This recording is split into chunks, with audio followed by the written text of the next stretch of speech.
Thank you. So we can get going then on our last presentation of the day, and I'd like to introduce to you Larry Knauer, and he will be presenting the Rave V. Now, Larry is designer and director of the Rave V, and also, as it says on the screen here, lead designer Windrider International. And this project, he's going to reveal to you the Rave V hydrofoil sailing catamaran. So, Larry. Thank you. Tell us all about it. Appreciate that. It's a pleasure to be here, and to be honest with you, I'm honored to be with such world-class experts in foiling as you all are. I'm a neophyte in this world. I am an engineer, aerospace engineer by training, and you'll hear a little bit about that and how that has influenced the design of the Rave V. But first, I'd like to recognize some of the key contributors to this. Obviously, Dean Sandberg, here in the audience, is the president of Windrider International, and they offer a number of very excellent trimaran boats available for the marketplace. Most notably, the Windrider 17 is probably the largest seller of their fleet of boats. Been in existence for a couple of decades now, almost. And is very popular, easy to use trimaran boat. That boat kind of inspired us in many ways on this boat that we're working on in the Rave V, because we adapted the Windrider 17 to be able to sail with folks with varying degrees of physical disabilities. And that whole concept of being able to have a sailboat that is very easy to sail, and the Windrider tagline is Sailing Simplified. The whole idea is how do we convert that to foiling boats? How do we make a foiling boat simplified and make it available for folks with physical disabilities as well? So that became one of the fundamental premises of the design. The folks who we pulled together, we did reach out to the University of New Orleans. University of New Orleans provided us Tom Cusimano. Tom is recently graduated with his master's degree in marine architecture from UNO, and he focused on the foiling design. He had worked for the Navy in the research area and done a considerable amount of work in foiling design at UNO and for the Navy. So we tapped him, gave him some ideas, and I'd like to call out a special thank you and recognition to the Ohio Aerospace Institute, as well as NASA Glenn and NASA Langley Research Centers that provided us with foiling data, planform data, and supercritical airfoil data. So we used all of that information to kind of coalesce into what has become our design for the Rave V. Structures and stabilities, UNO students by the name of Jacob Simon. Jacob has been doing all of the loads calculations, loads analysis, transfer data, dynamic loads, static loads, et cetera, from UNO. We have an Ohio State engineer, Zach Frederick. Zachary is doing transferring all of our design data into production data as we're building the boat, so that we capture the as-built and the to-build configuration going forward. And then we have a production technician, Justin Ryan, as part of our team as well. So great group of guys working this project, and they're doing a fantastic job. You all might say, well, what's an aerospace propulsion engineer think of boats? Most people look at this, and this is a propulsion guy's dream of an airplane. That's my background, is propulsion. I designed rocket engines. I designed everything from million-pound thrust solid rocket motors to nano thrust space propulsion engines in my career. You would say, how does that ever apply to boats and whatnot? I hope to give you some idea where those ideas came from and how you translate this to boats. So I'd like to also recognize Windrider. Almost a decade and a half ago, in the late 90s, they built the Windrider Rave, which was the first really commercial available foiling boat. It was built from 1998 to 2003. They built about 135, of which more than half are still in service today. They are a very simple to sail boat. Again, that was the whole idea behind the foiling at the time. And Dean went out and solicited from those owners, as well as receiving almost 800 total inputs on what needed to be done to improve that boat to make it do what the customers wanted a boat to do going forward. And so we focused on what is the customer and who is our customer base we're going after. We're going after the middle-aged guy like me. You know, I like to think I can still hike out on a boat quickly and make those massive turns and that kind of thing, but you know, to be honest with you, I can't do that. So for me, the idea of sailing today is sailing flat and level with my glass of beer sitting on the dash next to me and being able to cruise along at 35 knots without having to hike out.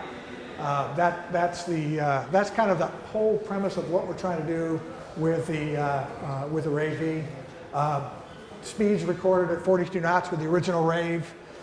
Very well designed. If I look around at the boats we've seen here and the boats that have been talked about, there's really no new technology except for maybe the L-foil from what the Rave was. The Rave is, you know, the original Rave, basically all of that you see in all these boats here is identical. The Rave V, we try to take a whole different view of the world and consider other options, both aerodynamically and hydrodynamically, as to how we might do things a little differently to increase stability, to make it easier to sail, and make it so that people with physical disabilities can get in the boat and sail. Some of the key things that the original Rave owners indicated that they said, hey, here are some things we would like to see done differently. The Rave V did not launch well from the beach. It did not launch well from the dock because of the foil sticking out sideways. They said, you know, a boat that can be easily beached and easily come into dock would be great. When you think about a boat coming into dock, that basically means no appendages outside of your outer AMA. So that was one of our design considerations, was keep all of the underwater appendages inside the outer mold line of the boat, so that when you came into dock, you wouldn't collapse a foil. The other thing, obviously, was being able to retract the foils on the fly and being able to do that coming into a shore to be able to beach the boat. Other things that we got input on were trailerability. How do we make the boat more accessible from a collapsing standpoint to put it on the trailer? Although the Rave was fairly simple, it did require you to pull the AMAs completely off the boat and store them separately on the trailer. The new Rave V concept will allow you to collapse the AMAs in and stay under 8.5 feet to be road legal.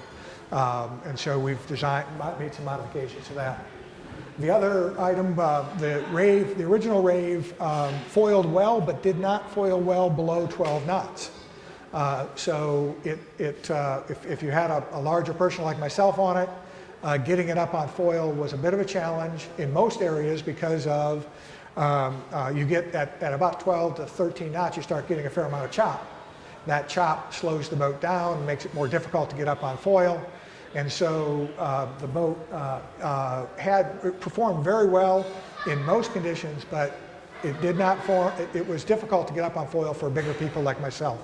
So we wanted to take that into consideration as we looked at how do we get the boat up on foil earlier. So a design consideration was we want to foil at 7 knots.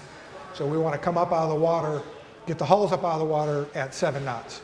That's a bit of a challenge. When you take a look at the hydrodynamics and what's going on with the foils, you've got to do some very innovative things with your foil design and shapes in order to be able to make that happen. In addition, if you want to be able to do that and still go over 35 knots, you've got some challenges there that you need to figure out how to unload the foil as you go faster, because the foil is generating too much lift. So that was the premise behind how we started with the Rave V and what led us down the path. My talk today will be mostly about 3 approaches we used to combine to get to those design considerations. The V-foil configuration, which we'll talk about. In addition to the V-foil, we added a sonic lifting tube. I'll describe that a little bit for you and what that means and why we went with that approach. and then the A-frame, innovative A-frame rig. Now, you all may say, well, that's unusual, but I can tell you that in 1956, the year I was born, a gentleman named Bremer designed and built an A-frame foiling trimaran that looked very similar to this out of plywood and he used ladder foils at that time in his foil design. The boat was heavy, but it did work, and so a lot of very good data from his work back in the 50s on leading us into this design, combined with some more recent work by Tom Spear. Tom's been doing some land yacht work with A-frame rigs and has generated some very interesting and very good wind tunnel data that we used to assess our rig for this design as well. So again, a lot of data out there that's available. What we did was pull pieces from different other people's work, combine those together into a solution that may not be the fastest foiling boat, but we think will be the most easy foiling boat to sail. Our objective basically is to have 2 sheet lines and a rudder, and that's it. No other control lines.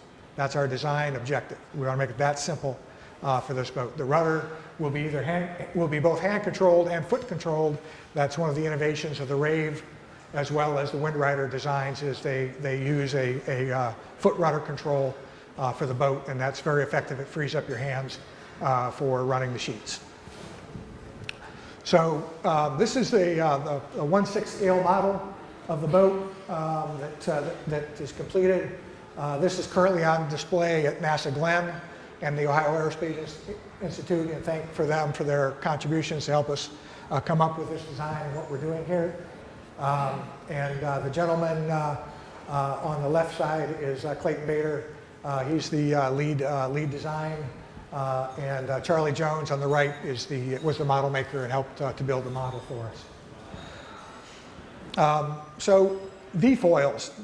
There was a great paper last year on V-foils here at this conference. I think there was a lot of good discussion about V-foils and the benefits and limitations of V-foils.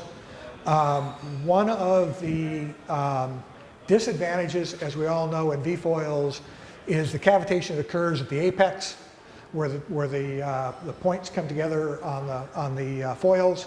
That can be solved a couple of ways. One is by using a U-shape at the apex of the V's, and another is what we did was put a sonic lifting tube in that section. If the tube length to diameter ratio is about 1.5, and the diameter to tip ratio at the chord of the tip of the V is 1.5, you essentially eliminate your tip vortices coming off of the foil. And that is a huge savings in most of these foil designs, is getting rid of that tip vortices and shedding that, and not having those shedding vortices and cavitations around those points.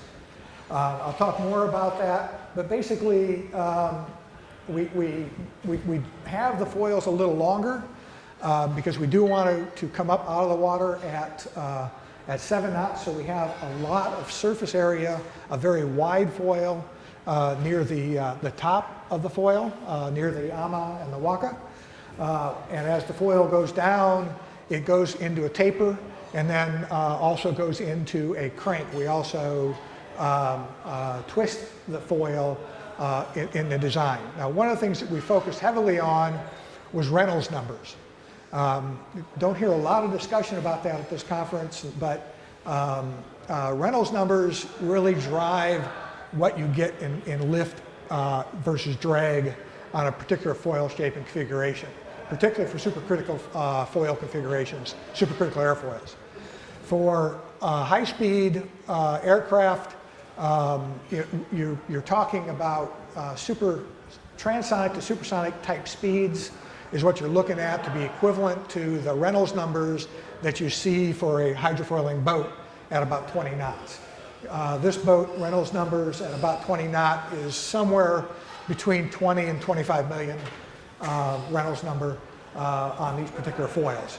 If you're looking at foil shapes and ideal optimum foil shapes, you really want to go look at supercritical airfoil data in the 20 to 30 million range of Reynolds numbers to be compatible with what we're looking at for this boat operating in these conditions. If you've got, most of the foils that I see are getting closer to looking like supercritical foils, but they tend to be a little longer in chord than is optimum, and you're picking up a lot of skin friction drag at the higher speeds with those big cords that you're carrying in the T foils and J foils that you could get rid of if you went with a pure supercritical foil shape. And that's what we try to do is go to the supercritical foil shapes to give that.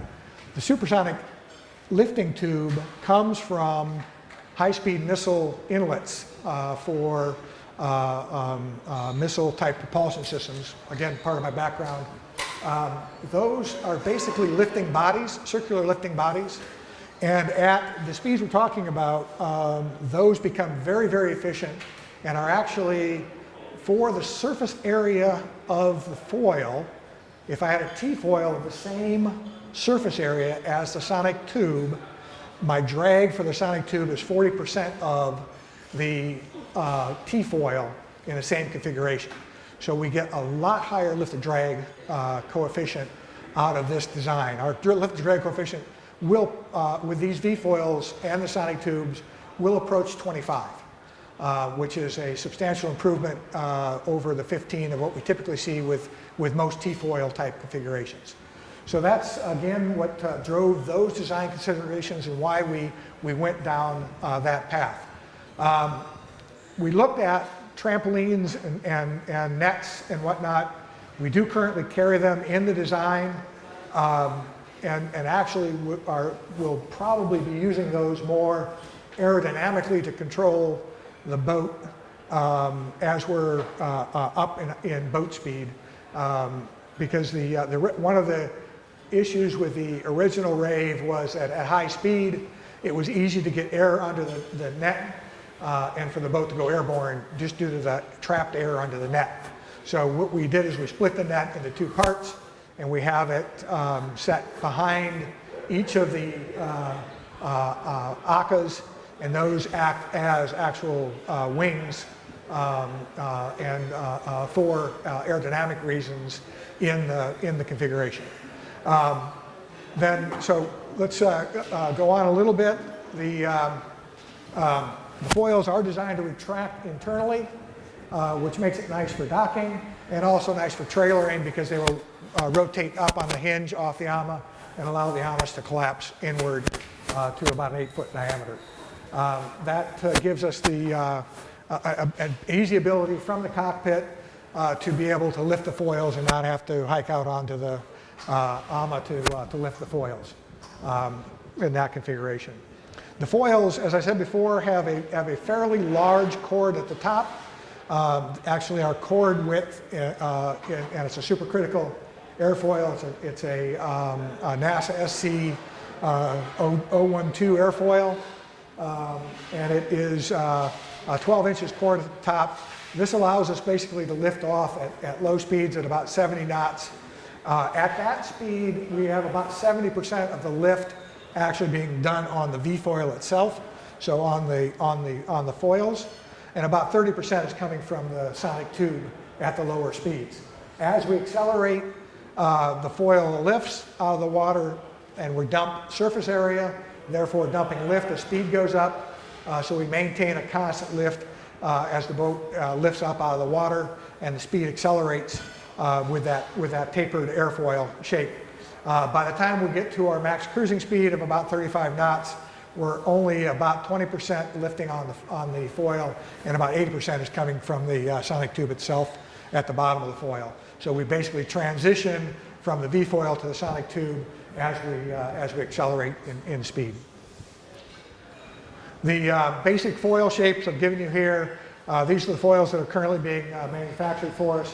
You can see the kind of unusual shape, but the tip of this diameter to length ratio is about 1.5, and this length to tip is about 1.5.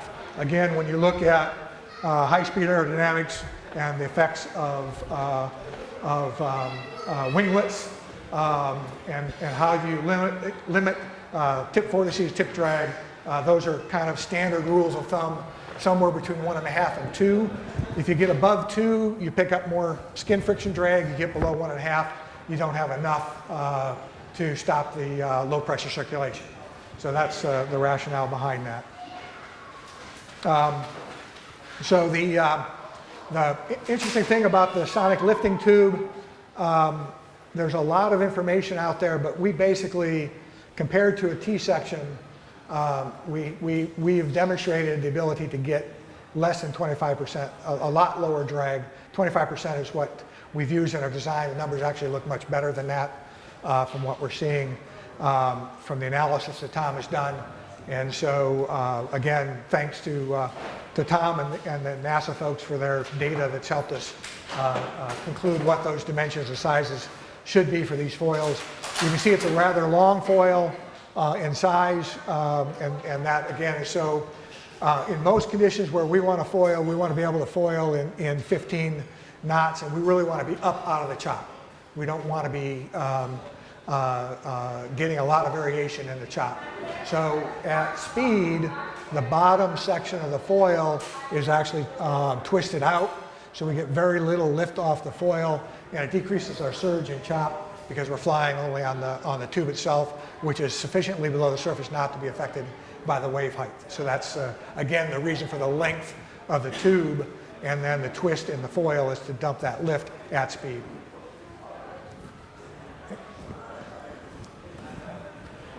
This is the basic rudder foil, very, very similar in concept. We originally started with the thought that we might want to put a V-foil in the back of the boat as well for the rudder system. After we completed the analysis, concluded that the lift we wanted to generate off of the rudder section would be much lower than what we originally forecasted in the design. And so we were able to do all of the lift generation we need with the sonic tube, or the lifting tube only, at the bottom of the foil. This also then allows us to much easier retract the foil with a guillotine type rudder retraction system. Again, this foil compared to a T-foil of the same surface area is 25% lower drag than the equivalent lift out of an equivalent T-foil configuration. You saw some work yesterday talked about with what we call owl's wings tips on some of the foils. Those help dramatically, but again, you still get tip losses and skin friction drag from those owl wings. The NASA data and other data indicates that you actually get a much lower, much higher lift to drag ratio with this lifting tube at these Reynolds numbers. This is the completed foil. That's about 57 inches long in length, carbon tube foil, just out of the vacuum bag. That completed foil is under 3 pounds, 4 ounces. So basically a little over a kilogram for that foil. Again, this is the basic lifting tube. The other nice thing about this shape is you do get very effective lateral forces out of this, where in the T-foil you get essentially zero lateral, except on your vertical shaft. With a sonic tube, you get a significant amount of lateral capability, so your rudder angles of attack go down dramatically in making a turn. That makes the rudder much more effective, and the issue though is control. So we have to make sure we don't over control the boat, because the ability to turn this boat is going to be very dramatic. When you kick that tube over, you're going to get a lot of side force. So we're going to have a camber in there so that the captain can't oversteer the boat. That'll be the big challenge, is keeping the captain from oversteering. So why? NASA and others have done a lot of research on closed planforms, both subsonically, transonically, and supersonically. That led us to the foil design with the basic closed form. We got some real significant benefits out of the V-shape. Because of that V-shape, we were able to transfit all of the loads from the foil into both the waka and the ama, and we put the aka actually in tension. So the aka is actually loaded in tension rather than in bending. And if you think about what's your biggest weight factor on the aka design right now, it's all that bending load going into that aka from the ama. So we've eliminated most of those bending loads going into the aka, which has allowed us to significantly reduce the weight of the aka and significantly reduce the weight of the foils as well, because we've eliminated the bending loads on the foils. So our foil weights will be in the 15-pound range for the V-foil design and builds. So again, very, very light. One of our key objectives in order to make this boat really accessible is getting the overall materials weights down and not having to beef everything up with heavy carbon and expensive carbon material, but use preformed carbon materials that allow us to go quick and light with existing materials. Again, drawing heavily on NASA designs, we said, okay, works for the foil. Part of the reason, by the way, that in the 40s, that aircraft you see there was actually built in the 1940s and was flown both by the French and by the US as demonstrators on closed wing aircraft. The reason the aircraft don't use that design is because of the weight it takes to make that shape for air purposes. In water, the tube, okay, generates 800 times more lift in water than it would in air. And so that 800 times more lift allows you to shrink the size down. Now you can physically build something out of composite materials that can do what these designs wanted to do. And that's what NASA is trying to do, obviously, with the future of aviation, looking at those closed planform wings by going to composite materials and getting the weight down, higher strength materials. Those are becoming more realistic, and there's actually aircraft now beginning to fly again in those configurations that you see on the right-hand side of the screen.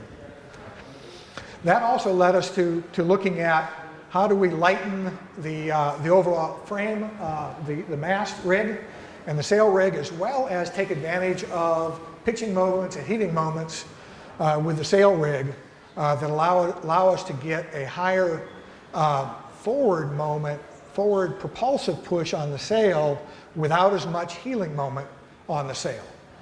So again, for a given aspect ratio sail, two sails has half the righting moment of a single sail with the same aspect ratio. So you can basically get twice as much forward propulsion with a two-mast sail than you can with a single mast sail of the same aspect ratio. The reason I emphasize aspect ratio is, again, at the speeds we're talking about, aspect ratio drives lift to drag of the sail. The higher the aspect ratio, the lower the lift to drag of your sail platform. So again, you want to drive that aspect ratio as high as possible to decrease the sail platform drag. In addition, we wanted to eliminate or get rid of as much of the standing rigging as possible. Again, above about 25 knots, you start to pay a pretty good sized penalty for any standard standing rigging.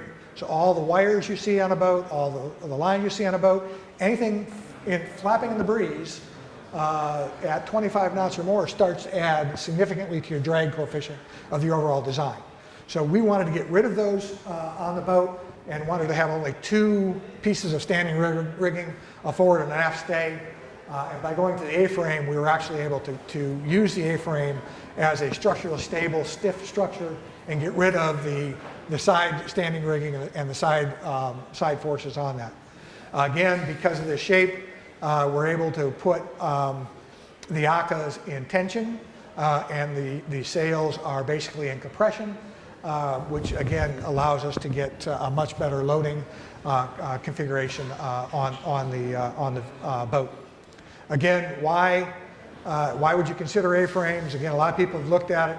Hobie did it in the early 2000 time period with a trifoiler. Very effective, but it was very difficult to maintain the two sails side by side. They had a lot of standing rigging, a lot of things to break, And so that was an issue for Hobie on the trifoiler. The A-frame allows you to eliminate those concerns. So again, a twin mast standing rigging allows you basically to 100% increase the sail area, which increases your forward drive by 100% for the same aspect ratio sail. And for a A-frame rig, because of the triangular shape and the lifting moment you get, so you get both a lifting moment in one case and a diving moment. So you got a downward moment on your windward side and a lifting moment on your leeward side of the sail. That is allowing the boat to be more stable and allowing it to carry higher sail area and allow you to carry more driving force sail as a result. So over a standing rig, a center singles only stick, we carry about 123% more sail area, more forward force in the same aspect ratio sail. And over a twin mast, we're about 12% better by using the A-frame and taking advantage of those angles in that design. Again, would encourage you to look at other work that's been done by others. I don't claim to be, the inventor of this. This is purely drawing on other people's successes and what they've learned in similar type rigs. So we've done a lot of analysis on loads analysis, looking at the bending moment, pitching moment, loads. These are some of the loads diagrams, both at the low speed and high speed configuration. Low speed being 7 knots where we start foiling, and then high speed being up, actually we're using 45 knots as our high speed configuration point to design to. There are some real advantages to being able to control the sails independent of each other, because now we can basically steer the boat with the A-frame rig, and we can load up the windward sail at higher speed and unload the leeward sail at higher speed to give a little more boat stability in the process. The V-foils being permanently fixed, there was a lot of discussion last year about leeway on foils, on J-foils and C-foils. Again, the advantage of this configuration is that your windward side picks up a lot of leeway downforce on the V-foil, so it tends to correct the boat due to that leeway that's generated on the windward side, where the leeward side is creating additional lift, lifting the boat. So again, that all acts as a self-correcting moment in the boat that allows the boat to be very stable. We did design the boat so that all the foils are in lift at all times. So at all speeds, all conditions, we want all the foils lifting. And the reason for that is if a foil starts to broach or come out, the natural effect is going to be for the foil to go back to the water and want to be lifted. So we've put the center of gravities, the center of pressure such that if any foil starts to broach, it will unload and go back in the water and start to lift again. Again, designed to become self-trimming. The forward angle of attack on these lifting tubes, on the forward lifting tubes, is higher than on the rudder lifting tube, so that if the tendency is for the bow to come up, increases the angle of attack on the rudder and pushes the bow back down again. So that's the whole premise on the basic design. Jacob's done a great job in working the detailed loads analysis for us and understanding the pitching moments. We have designed the boat at about 700-pound total gross weight. That's 300 pounds for the boat and 400 pounds for the captain and crew. We are actually right now underweight on the boat design in the build process. The rudder, for example, was designed at 5 pounds, and we're at about 3 pounds 4 ounces. So we're actually doing very well in achieving our weights targets on the boat and being well under 300 pounds in the final design. And this is the low-speed loading configuration.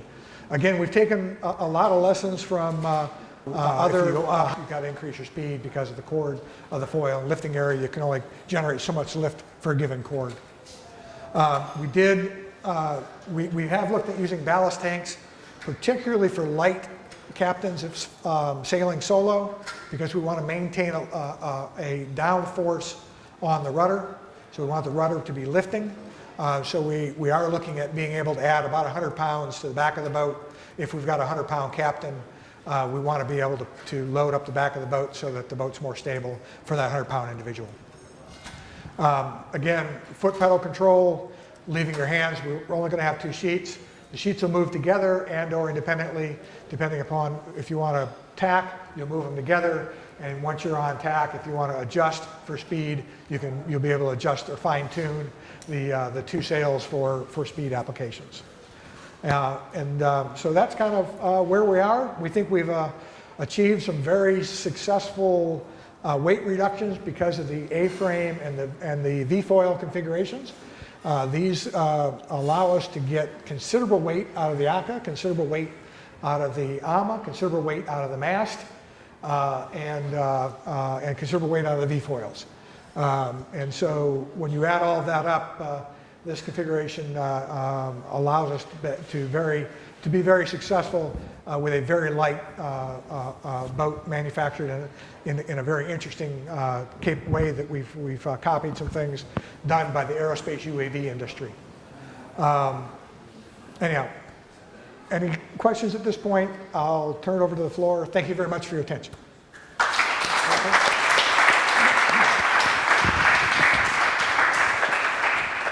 Thanks, Larry. That was really interesting. Well, we're well behind time, but it would be rude not to give you the same opportunity. So any brief questions before we go into the round table? And maybe roll out a few more questions there or discussion points. Anybody have any?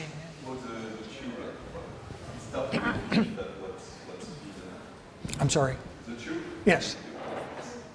Was the time efficient? What was the speed? Or is Yes, yeah, the tube, actually, you know, the tube is most efficient above 5 million, a Reynolds number of 5 million, and that's about where we're at 7 knots. And the efficiency goes up to about 15 million and then starts to come down a little bit, like most foil designs. But it basically is a free body lifting device at high Reynolds numbers. and there is a optimum diameter? Or? Yeah, the diameter is based on boat weight. So as the boat increases weight, if you want to put this on a larger boat, the diameter goes up by boat weight. It actually goes up not proportional to boat weight, but we can get into details of what that relationship is between boat weight and a diameter. We originally started with a 6-inch diameter tube. After running through our detail analysis, we concluded that we needed to be at around 4 inches in diameter. So the final configuration is actually a 4-inch diameter tube that is 6 inches long. Yeah, go ahead. It can be oval, yeah, and there are some advantages to that. Structurally, it's not as easy to build, and you do add some weight when you do that. But yeah, there's no reason it can't be. It's a surface area equation and cross-sectional flow equation. So when you go oval, you increase the cross-sectional flow area, surface area to cross-sectional flow area. And so you become less efficient the more oval you get. So that, you know, think of it eventually as going to a flat wing. Yeah, so that's the trait. When do you think is the time frame to market, and how difficult it would be to say this? We will have, the plan is to have the prototype in the water by the end of the month. It's, as you saw, the rudders built, the foils are being built, the hulls are just about complete. So we expect to be in the water with the prototype by the end of the month. Dean has been very successful in pre-selling boats. We have orders for 5 already sold, and I think 2 more deposits. And so you know, our objective is to deliver those 5 boats before the end of the year. So again, we will get the first boat in. We're building a demo boat right behind the first boat. The plan is to have the demo boat available for Annapolis, for the boat show at Annapolis, and then the production boats to start coming off shortly thereafter.